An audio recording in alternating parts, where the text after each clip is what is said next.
আমি ফেরাউনকে যখন ধরতে যাই, যখন দেখি তোমার পরাক্রম করে আমি এই ফেরাউনকে ধরতে যাই, কিন্তু ফেরাউনকে যখন মেরে শেষ করে ধ্বংস করে দিব, ওকে যখন ধরতে যাই তখন ওর চেহারা ঠিক থাকে, আমার বড় মায়া লাগে।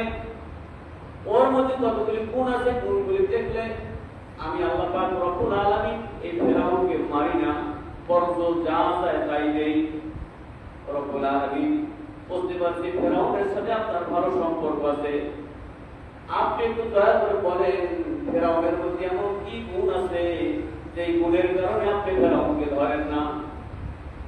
আমার আল্লাহ পাক রব্বুল আলামিন একটা একটা করে মুসা আলাইহিস সালামকে জানাই দিলেন, হে নবী মুসা, আপনি জেনে নেন ফেরাউনের মধ্যে 6টা গুণ আছে, এই 6টা গুণ আপনার মধ্যেও আছে। এই 6টা গুণ আপনার মধ্যে থাকার কারণে আমি আপনাকে নবী বানিয়ে সমাজে আপনাকে শ্রেষ্ঠত্ব দান করেছি। সেই 6টা গুণ ফেরাউনের মধ্যেও আছে, এই জন্য ফেরাউনকে আমি আদর করে বলে লালন পালন করি। কি 6টা গুণ? এক নাম্বার গুণ হলো এই ফেরাউন তিনি পাড়া প্রতিবেশীর সাথে ভালো ব্যবহার করেন, তার পাড়া প্রতিবেশী তার উপর খুশি, এই পাড়া প্রতিবেশী তাকে কখনো কষ্ট দেয় না, তিনিও কখনো পাড়া প্রতিবেশীকে কষ্ট দেয় না। তিনি যদি ভালো কিছু খায় পাড়া প্রতিবেশীকে খাওয়ায়, এক নাম্বার গুণ। 2 নাম্বার গুণ হলো এই ফেরাউন গভীর রাত্রে উঠা এই তার দল সব কিছু ভাড়ায় গভীর জঙ্গলের মধ্যে ঢুইকা তাহাজ্জুদ নামাজ আদায় করিয়া আমি মালিকের দরবারে এমন ভাবে রোনাজারি করে, 2টা পা উপরে দিয়ে গাছের ডালার সাথে পেছাইয়া ধইরা শুইলা এবার কান্না করে, মালিক আমি তো খোদা দাবি করেছি, আসলে আমি তো খোদা না, আমি তো একেবারে খোদা। আমি যে এই দাবি করিয়াই ফেলাইছি, আমার হায়াতের মধ্যে সামান্য সময় একটু আমাকে খোদা, আপনি যে খোদা এর সামান্য পুত্র, 1 চিমটি পুত্র একটু আমাকে দেন, আমি আপনার কাছে একটু ভিক্ষা চাই। আমি যদি নির্দয়ী যদি জোয়ার ভাটা বলি, জোয়ার ভাটা হয়ে যায়, আমি যাহা বলি তা যেন হয়ে যায়। তাই আল্লাহ পাক রব্বুল আলামিনকে গভীর রাতে তাহাজ্জুদ করে মেহনত করেছে। 3য় নম্বর গুণ হলো এই ফেরাউনের মা ছিল, মায়ের খুব কদর করত, মায়ের খুব সম্মান করত। মা যদি কষ্ট পেত তার চেয়ে বেশি কষ্ট পেত ফেরাউন। মা যদি না খেয়ে থাকতো ফেরাউন খেত না। মা যতক্ষণ পর্যন্ত ভালো না খাওয়াইতে পারতো ফেরাউনের মধ্যে কোনো শান্তি আসতো না। মায়ের বিছানাটা নিজে একই সাথে তৈরি করে দিত, মায়ের মাথায় নিজ হাতে তেল দিয়ে দিত, মাকে সুন্দরভাবে সেবা যত্ন করতো। বলতে যেন নবী মুসা, আপনিও যেরকম মায়ের কদর করেন, মায়ের সম্মান করেন, ফেরাউন কিন্তু মায়ের কদর করে, মায়ের সম্মান করে। যার ফলে আপনার মধ্যেও সেই গুণ আছে, ফেরাউনের মধ্যেও সেই গুণ আছে, যার কারণে আমি এই ফেরাউনকে আমি ধরতে পারছি না। এবার বলতে যে এবার আল্লাহ পাক রব্বুল আলামিন বলেন, ওহে নবী মুসা, শুধু তাই না, এই ফেরাউনের মধ্যে আরো কিছু গুণ আছে। এই ফেরাউনের মধ্যে দেখে ফেরাউনের চেহারায় দাঁড়িয়ে আছে, আপনার চেহারার মধ্যে দাঁড়িয়ে আছে। ফেরাউন লম্বা জামা পরে, আপনিও লম্বা জামা পরেন। ফেরাউন লম্বা জুব্বা পরে, আপনিও লম্বা জুব্বা পরেন। ফেরাউনের মুখও দাঁড়িয়েছে, আপনারও দাঁড়িয়েছে। তাহলে এই গুণগুলি যখন ফেরাউনের মধ্যে যখন আছে, এই গুণগুলি আপনার মধ্যেও আছে। যখনই আমি ফেরাউনের উপর ক্রোধ করে, রাগ করে আমি তাকে আক্রমণ করতে যাই, ধরতে যাই, তখন দেখি আপনার মধ্যে সেই গুণ, ফেরাউনের মধ্যে সেই গুণ। এই জন্য আমি ফেরাউনকে ধরতে পারি না। হযরত মুসা আলাইহিস সালাম সকালবেলা এসে সবাইকে বলে দিলেন, আমি ফেরাউনের যত তার গোপন তত্ত্ব জেনে ফেলছি, আমি গোপন তত্ত্ব জেনে ফেলছি। এই ফেরাউনের মধ্যে যে গুণগুলি আছে, সেই গুণগুলি তার এলাকাবাসীকে বলে দিয়েছে যে, আরে তোমরা তো তোমার এই খোদা, তিনি একেবারে হুদা, তাকে খোদা মানছ, এই খোদা আমার খোদা পায় ধইরা একটু খোদায়িত্ব 1 চিমটি নিয়ে আসা, তারপরে সে এরকম দাবি করে। তোমরা দেখতো শেষ যখন কোথায় যায়। এবার পাহাড় খুব কঠিন করে বলে যে আমাদের খোদা কোথায় যায়। তো যাই দেখে যে সে ওই মুসার খোদার পায় ধইরা তারপরে এরকম করে। এরপরে যা যা যে গুণগুলি আছে সব গুণগুলি মুক্ত করে দিয়েছে, ঘর থেকে মাকে বের করে দিয়েছে। ও 6 নম্বর আরেকটা গুণ হলো এতিমকে খানা খিলানো, এতিমকে খানা খিলানো, এতিমের সেবা যত্ন করা। এই গুণটাও তার মধ্যে ছিল 6টা গুণ। সব গুণগুলি যখন ফাঁস হয়ে গেছে, এতিমের খানা বন্ধ করে দিল, মাকে ঘর থেকে বের করে দিয়েছে। এরপরে তাহাজ্জুদ নামাজ পড়তে আর যেতে পারছে না, তারপরে মুখে দাড়িটা কামাই ফেলেছে, লম্বা জুব্বাটা ছিঁড়ে ফেলাইছে।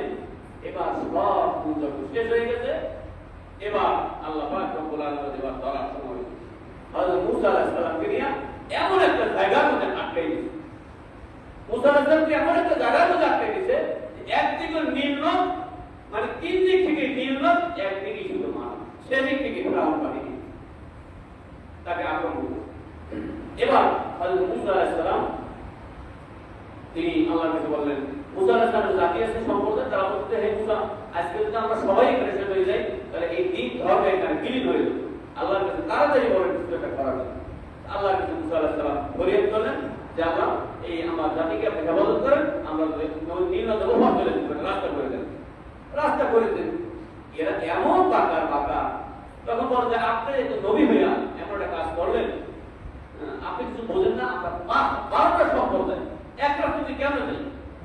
আমাদের জন্য 12টা রাস্তা থেকে বিপদের মধ্যে এক রাস্তা গেলেই হয়, 12টা রাস্তা লাগে। আল্লাহর কাছে বলতে, আল্লাহ এক রাস্তা তারা যাবে না, ঠিক আছে 12 রাস্তা করে দিই, 12 রাস্তা করে 12 রাস্তা থেকে এই জাতি ঘর থেকে।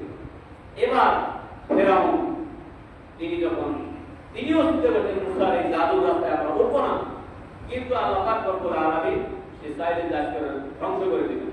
তো ফেরাউন সে নামবে না, যাবে না, এই রাস্তায় উঠবে না, একবারে সব আমি যারা সব নিয়ে একবারে পরামর্শ করছে।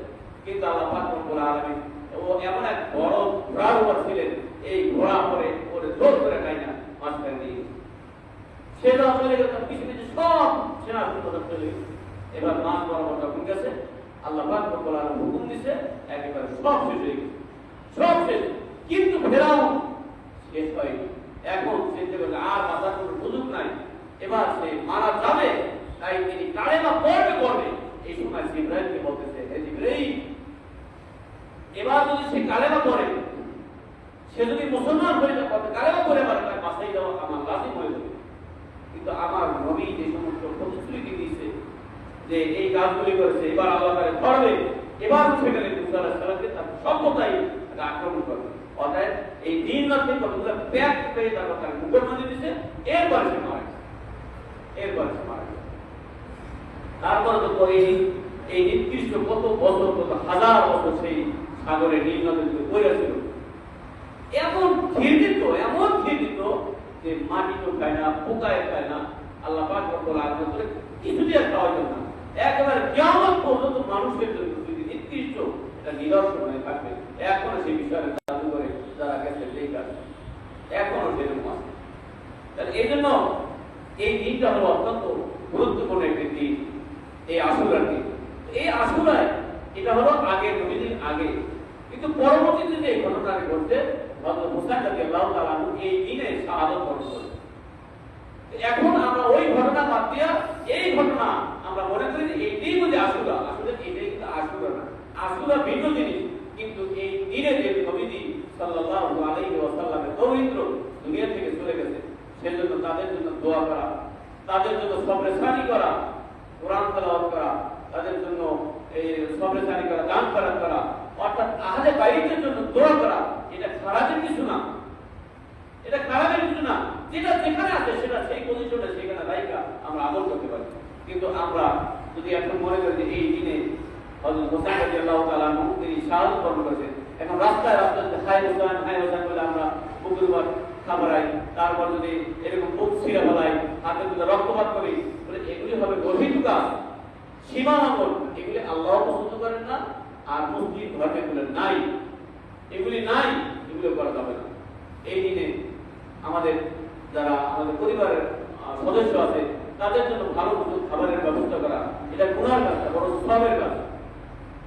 এই দিনে আমার পরিবার বর্গকে ভালো কিছু খাবারের ব্যবস্থা করা, এটা গুনার কাজ না, এটা সওয়াবের কাজ। আমরা করতে পারি। আল্লাহ পাক রব্বুল আলামিন আপনাকে আমাকে এই মুহররম মাস থেকে অনেক মহরম মাসে অনেক কিছু শিকার আছে, এই মহরম থেকে আমাদের সঠিক দিন শেখার তৌফিক দান করুন। ওয়া আখিরু দাওয়ানা আলহামদুলিল্লাহি রাব্বিল আলামিন। যারা সুন্নাত তামান্না